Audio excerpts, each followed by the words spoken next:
I don't know who needs to hear this, but empathy without boundaries is self-abandonment. There's nothing loving, noble, or healthy about sacrificing yourself in an attempt to save someone else. Remember that sometimes the most loving thing to do is to let people walk their own path and grow from their own pain. And if you swoop in to rescue them, even with the best intentions, you hijack their lessons and sacrifice yourself in the process. I feel like she was so on point with that one. As a fellow empath, I know what it's like to want to take on someone's pain for them because we don't want to see other people hurt, right? It's almost like this martyr syndrome that happens where we completely erase ourselves from the picture and the focus becomes all about the other person. There's a saying that says you shouldn't have to set yourself on fire to keep someone else warm. And I think that as empaths, that's one of our biggest life lessons. And she really said something when she talked about hijacking someone else's life lesson. So I think essentially what she means by this is we tend to want to pull someone out of their pain so bad to make their situation better because we can feel their pain. And so we take on their pain and we try to fix their pain when it's my belief that pain has a purpose. I believe that the pain that we experience in our lives are markers or are alarms that are trying to get our attention to focus on what our feelings want us to see. And as empaths, we tend to hijack other people's life lessons. And as well intentioned as it is, I don't really think that we're helping people in the way that we think we do. But that's essentially what this video is about. We're going to look at the superpower of being an empath and how to set boundaries so that we're not lighting ourselves on fire to keep other people warm. Let's get into it. 7 signs you're an empath. Number 1, large crowds overwhelm you. If you find yourself quickly overwhelmed in crowded places, it's likely because you're absorbing the emotions around you. This heightened sensitivity can make large gatherings exhausting. Number 2, you're very sensitive to other people's moods. You often feel like people are upset or angry. If you're frequently right about these hunches, it might be a sign that you're an empath. Growing up, you might have honed this skill to navigate your environment more safely. Number 3, you're emotional in movies and commercials. Crying during sad scenes is common for empaths. Your ability to empathize deeply with characters shows your ability to put yourself in other people's shoes. Number 4, you absolutely love hosting. Enjoying hosting isn't about seeking praise. You genuinely delight in making other people happy. The joy in seeing others happy is a true empath trait. Number 5, you're constantly putting other people first. Often you might find yourself sacrificing your own needs to help others. While this generosity is admirable, it's important to watch out for self-neglect. Number 6, you're an unofficial therapist. Friends and family often turn to you for support, making you feel like their personal therapist. While this reinforces your caring nature, it can also lead to burnout due to taking on too much emotional weight. And the number 7 sign you're an empath, you have difficulty setting boundaries. You often struggle asserting yourself, which causes others to sometimes take advantage of you. He touched on a lot of great points, a lot of points that I resonate with. Guess that makes me an empath. Empaths have this superpower ability to see into other people. We can read the most subtle, energetic, and physical cues that allow us to tap into what another person is experiencing. And along my journey of stepping out of people-pleasing tendencies and learning to develop boundaries around my empathic superpower, I realized something. Most people don't sense what empaths sense. Most people can't read people the way that we can. And I think ultimately we all are imbued with this ability. But I think it's just that some people are just more tapped into it than others. But for the people who are tapped in, it's just so interesting that most of society is so wrapped up in self, and there's no judgment in that. It's more of an observation that there's this first person perspective. And it just blew my mind to come to the realization that most people weren't sensing the things that I was sensing or perceiving what I was perceiving. And I think ultimately that's what made me a really great nurse. The only thing is I experienced an intense amount of burnout because I had absolutely no boundaries and I took on so much of others' energy and emotions, and I didn't know how to cope with that. And so that's what this video is essentially about, is how to recognize that you're an empath, but also how to cope with this this superpower and function in a way that you're pouring from a full cup and not an empty one. Let's keep going. So an empath is a person who has a heightened ability to sense and feel the emotions of others. Empaths can be affected by negative emotions such as stress or anxiety and may find it challenging to be in crowds or around people with heavy, intense emotions. So empathy is a natural human trait, but some people may have a stronger or more sensitive empathic nature than others. Being an empath is a wonderful gift, allowing you to connect with others, understand their experiences, and show them compassion. Being an empath is amazing because as an empath, you walk around this universe and you see everything through the eyes of source energy or God. If you ask me, that is just the ultimate superpower. I love that she touched on this because we can get so caught up as empaths thinking that it's this curse, something that we're cursed with, the ease with which we can sense energy and feel other people's emotions. And in a way, when we don't know how to regulate that, it is burdensome. But there's something so beautiful in the connections that we develop with others because we have this innate ability to experience what they're experiencing. And so to share an experience with another and to be able to feel as they feel is something that is remarkable. And we should celebrate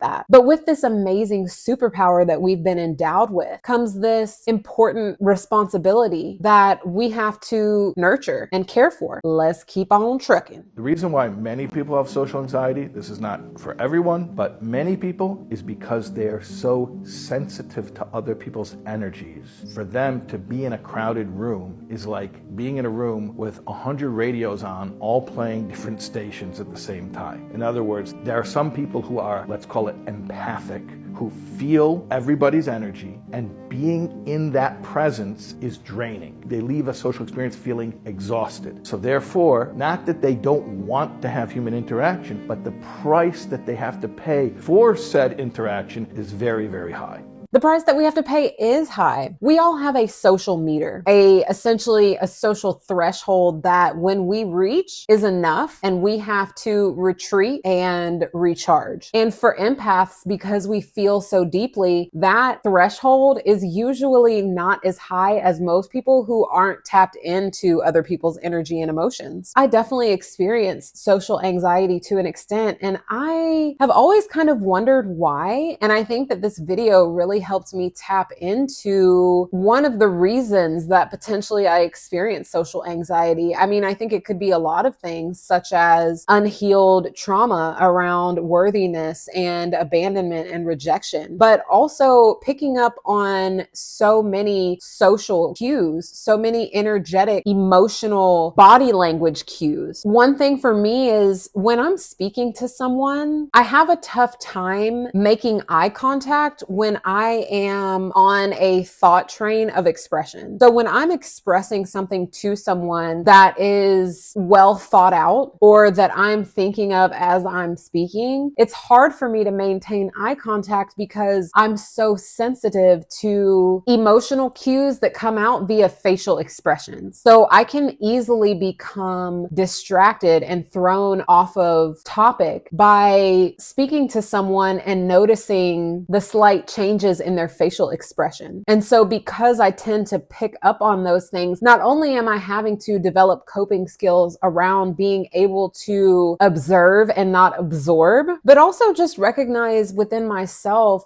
where uncomfortability lies around witnessing other people's emotions and energetic shifts. So it's really all such an interesting topic. Let's keep moving forward. The issue with a lot of empaths is that they love people, but they don't love themselves. Empathy is a superpower, but you need to learn how to use it. You need to master the art of empathy. And you cannot go out there and help the world and change the world and heal the world while you're breaking and unhealing and unrepairing yourself. It doesn't make sense because so you're good to everybody, but you're not good to yourself. And then at the end of the day, you cannot fill from an empty cup. So you have to learn how to balance loving yourself and then loving others, doing for yourself and then doing for others. Put yourself first. And that's the biggest mistake empaths still can't master. They feel guilty when they put themselves first. It sounds selfish to them, right? But no, it's not selfish. It's self-love at this point. Yeah, it's 100% self-love. But again, we are conditioned to feel like if you're a good person, you got to give everything to people, you got to sacrifice, you can't put yourself first. But this is toxic to the core. No, being an empath is about learning that you have a superpower and never change and never stop being an empath. It's not a weakness. There is a level of self-abandonment that happens in empathetic situations. It's like that martyr syndrome that I was telling y'all about. And let's actually look up specifically what martyr syndrome is, because I keep throwing that around and I can't clearly define it for y'all in a way that I would like. Martyr syndrome.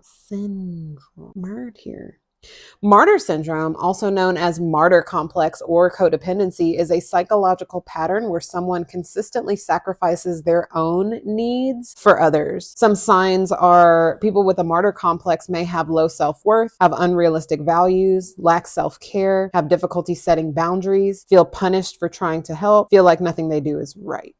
But it essentially goes back to martyr syndrome. It's like we continuously pour into others because we see their pain and we don't want them to hurt, or because we see that they need support in the moment and we feel a level of duty in those moments. But what happens when we're continuously pouring ourselves into others and never pouring into ourselves? We burn out. A lot of empaths tend to fall into caregiver roles, whether that's in the workplace or that we create situations where we can be that for someone else because it's just in our nature. But there are two extremely important responsibilities that come with being an empath. The first being able to pour back into ourselves, and the second being setting boundaries for when and how much of other people's energy we take on. Let's see what someone else has to say. An empath is someone who struggles with hypervigilance and a lack of emotional boundaries.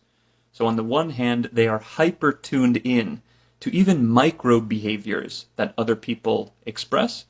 And when they perceive someone else to be having a feeling, because of the lack of emotional boundaries, there's no difference between me and you. Your emotion feels like it belongs to me. I'm responsible for it. I must process it. I contain it. This is a post-traumatic state, and any honest empath would tell you that it's much more kryptonite than it is superpower. The next step on the healing journey is participating in healthy relationships. This can be difficult for many of us across time. This is why finding someone trustworthy to speak with is of utmost importance. I don't care who it is. It's interesting he talked about developing healthy relationships because as empaths, we tend to attract people who mirror our codependency wounds. So what I mean by that is empaths tend to attract narcissists because we're so willing and able to give our energy to people with tendencies who tend to thrive on that. And when we don't have boundaries in our relationships, it's like we're biting off more than we can chew. And we give and give and give until there's nothing left. But one point that he didn't mention that I'd like to, this doesn't have to be a close relationship where boundaries will benefit you as an empath. This can be an employer-employee relationship. If you as the employee are consistently bombarded with the energy of your employer, and maybe a lot of times it's negatively polarized energy, it would behoove you as an empath to develop a system that allows you to differentiate between your emotions and theirs. This could also be peer-to-peer relationships. If someone is constantly pouring their energy onto you because you've always been an open ear or a shoulder to lean on, this is another situation where having emotional boundaries to protect yourself and your energy from being unloaded on would benefit you immensely. Let's keep on pushing. Here are 7 ways for empaths to stop absorbing emotions that are not our own. Now, I don't know about y'all, but I am extremely sensitive to people's energies, whether I know them or not. And although that comes with its pros and being able to connect with people on a deeper level, I constantly find myself being exhausted and emotionally drained. So if you're like me and you want to learn how to prevent your empathy, which is not a bad thing, from negatively impacting your mental health, listen to this. Okay, so 1, we have to differentiate the feeling. Is that me feeling this way, or is it that person that's feeling this way? 2, We have to ground ourselves. When we feel ourselves slipping away into someone else's emotions, we have to bring ourselves back to the present moment. And we can do that by taking deep breaths, bring ourselves back to the present moment. Number 3, we have to be more self-aware. So when we begin to feel overwhelmed by other people's emotions, we have to take a step back, be alone with our emotions without judgment, and understand what our triggers are. Number 4, visualize a glass wall. So basically, you visualize a glass wall between you and the person sharing their emotions. So you can see their emotions, you're engaging with them, you're acknowledging them, but their emotions do not penetrate through the glass back to you. 5, be curious when you're consoling someone. A lot of times we assume what people are going through, and a lot of times they just want to be heard. So instead of just placing yourself into their scenario, just ask them questions and help them to unpack whatever it is that they're going through questions. 6, have strong boundaries. You know more than anyone what you can handle and what you can't, so do not overwhelm yourself. Okay, so 7, releasing the emotion. Now let's just be realistic. Even with all of these tips, it can still be hard to not absorb emotions from people. So if you're still struggling with this, you could 1, give yourself a timeline that, hey, after 48 hours, after a week, whatever, I'm going to actively work to let this go. If that does not work, then I would definitely suggest reaching out to a therapist or a professional to help you unpack the emotions that you're experiencing. She had so many great points and techniques for empaths. And I was taking notes as she was speaking because there were things that pinged me that I want to share. So I agree with her about differentiating between what your emotion is and what my emotion is. And I think for empaths, when we tend to get into conflicts, we tend to feed off of other people's energy. So we see their energy ramping up and we're absorbing that and observing that, and we begin to take on this emotion. So what started as a conversation that maybe we weren't very heated about can easily ramp up into something bigger because it becomes a feeding mechanism loop where I'm bouncing off of your energy and it's raising my energy. That's in turn raising your energy, so on and so forth. And you can see kind of how it can spiral out of control. So it's important to decipher whether or not this intense frustration is actually mine, or if I'm just taking it on from this person and haven't fully differentiated or haven't fully created a boundary between our emotions. Another super important topic that I think she mentioned that she touched on was to ground yourself. We can get into these overthinking modes where our thoughts tend to ramp up and we're thinking, and it's causing our energy to amplify. So it's so important for us to have grounding techniques to where we can come back and find our center, because we get on this thought train and we can't seem to get off. And we've now worked ourselves up from just a situation that's happening in our head. So super important tip. Also too, as empaths, we tend to be problem solvers. We tend to want to solve everyone else's problem when a lot of times, like she said, people reach out to us just because they would like a shoulder to cry on or an open ear. So I think as empaths, it's super important for us to start asking the question when someone reaches out to us, instead of assuming that they want advice or our opinion, asking them, do you just need support right now? Would you just like to vent, or would you like advice? And allowing them to choose and then respecting their choice. Because even if we think we know what's best for this person, if they don't want to hear it and they didn't ask for it, then why are we offering it? It just goes back to that problem solving quality that we have and just ultimately wanting to help people. So I consider myself to be an introverted empath, right? And honestly, that shit can be very dangerous in many ways. And as an empath, I tend to attract a lot of broken people. And I think it's because of the things that I've been through in my life and how broken I've felt in life and stuff. And so I tend to, gravitate back towards them too. And I think it's because I know what it feels like to feel that way and to feel broken and shit, And so one of my downfalls as an empath is I allow people to bleed all over me. I allow them to drain me. And while my world is falling apart, I put my shit to the side so I can be there for them and help them heal. And then by the end, I have nothing left. I'm drained. Their scars are healed. And I'm left with blood all over me. and then I'm the one that's left empty, you feel me? It's like I poured into their cup and overfilled it, and they never did the same back. And as an introvert, I spend a lot of time by myself. And so then that leads me to go through a healing process by myself. And one thing that I learned as an empath is you have to learn to turn it on and off for people. Even if you feel so much empathy for this person, you have to learn to pick and choose your battles as well. It's cool to have a good heart and a big heart. I ain't saying that. But the lesson that I learned is always put yourself first. It's okay to be selfish for you. Fix you. And find genuine people that pour into your cup like you pour into theirs. I was wondering if he was going to touch on that, and he did. Ultimately, there's a giving and receiving that happens in relationships, and it's not always 50-50, but when you're the main one that's pouring into others and they're not replenishing your cup and you're not replenishing your cup, you find yourself in situations like he's been in and like I've been in and like a lot of empaths have been in, where we've given our energy to the point that we've completely burned out and neglected ourselves. It's taxing. It's taxing spiritually. It's taxing emotionally. And ultimately, we just want to help. Like, we were endowed with this superpower to want to help people and to have the ability to tap in so that we can help people. But it's okay to be selfish, and it's absolutely necessary to have boundaries and to know when and when not to step into empathy mode. And it's not even that we necessarily turn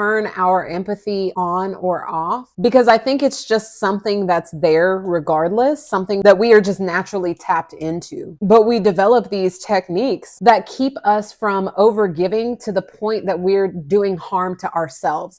And another thing that I think that we really have to remember, we are not the savior of the world. It is not our job to save really anyone, but definitely not everyone. It's our job to save ourselves. And God walks with everyone. And when we can recognize that the intense emotions that people feel are their own internal guidance system that are leading them along their own path, it makes it much easier for us to take a backseat to their problems instead of playing this problem solver role, because we weren't put here to solve everyone else's problems as much as we think we were.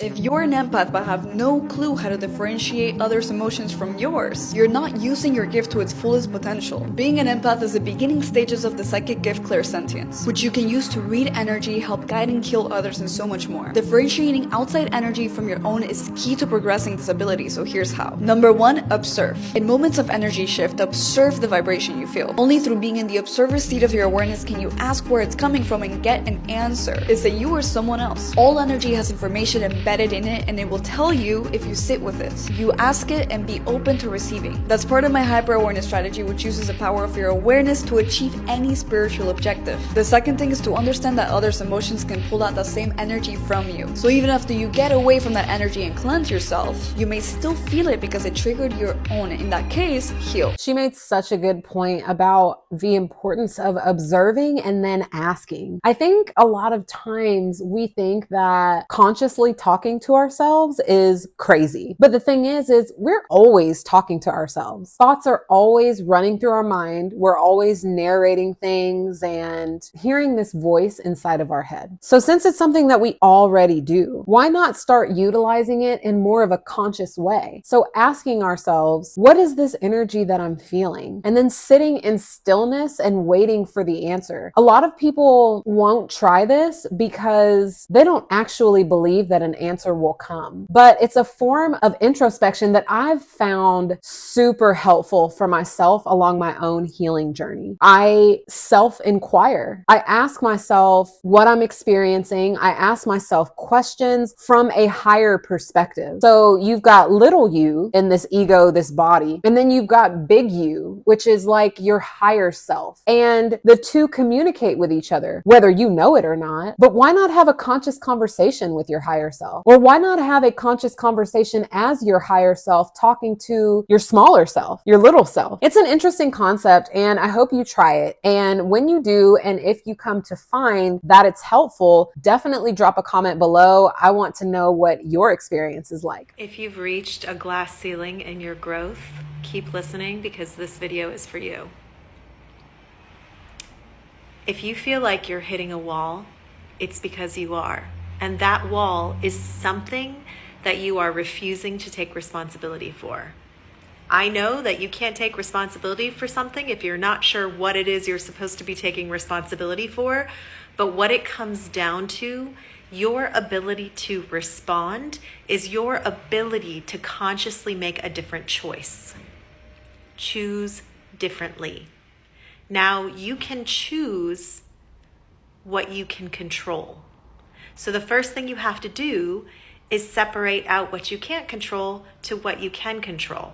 Now the interesting thing about this is a lot of people choose to place blame as a means of not taking responsibility because they say, well, I can't control other people's actions. But what's interesting is when someone holds you accountable for an action you did or did not take, because the lack of action is every bit as impactful as the action, especially when there is a situation where action is required, like to be in communication with someone who has repeatedly reached out to you. Your lack of action is an action. And when you cannot recognize that you co-create every single situation, every single dynamic. Yes, horrible things happen to good people. Yes, people are sometimes hit by buses. Did they co-create that? They did not. Yes, people experience violence. Did they necessarily invite that in? No. However, how they choose to heal from it and how they choose to be in the world and be in relationships with other people is directly in their control. And a lot of people who never learn how to look at their part in every situation are constantly outsourcing accountability and responsibility, and they will never truly grow. They will always hit a glass ceiling.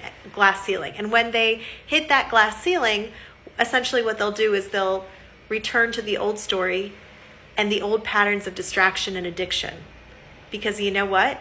It sucks to sit with yourself. It sucks to look at your life and say, I am responsible for every bit of this past a certain age. That's it. If you want to grow, you got to do it. She ain't never lied.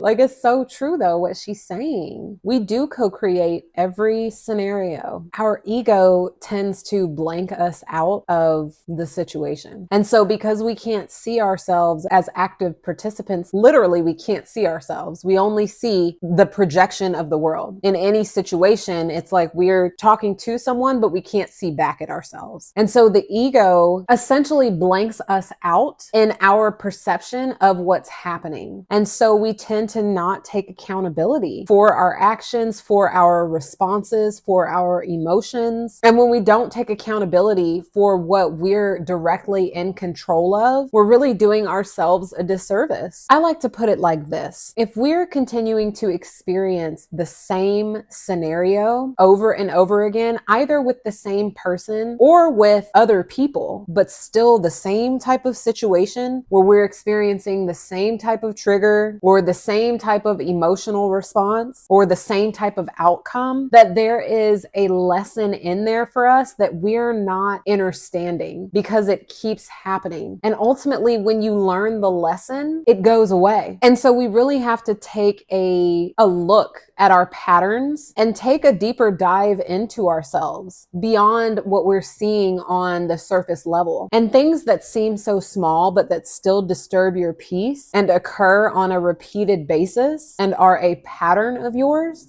require your attention, because any disturbance of your peace, big or small, is a disturbance and diminishes the quality of your life. As empaths, it's not necessarily about setting boundaries with other people, although that is included. It's more about setting boundaries within ourselves, the one thing we have guaranteed control over. So I hope this video was helpful. Drop a comment below and let me know what you think. I want to hear about what your experience has been like on this empathic roller coaster of a ride. And if you haven't already, go ahead and like, subscribe, and share this video with a fellow empath or with someone who just needs help setting boundaries. Thank you so much for watching, and I'll see you in the next video.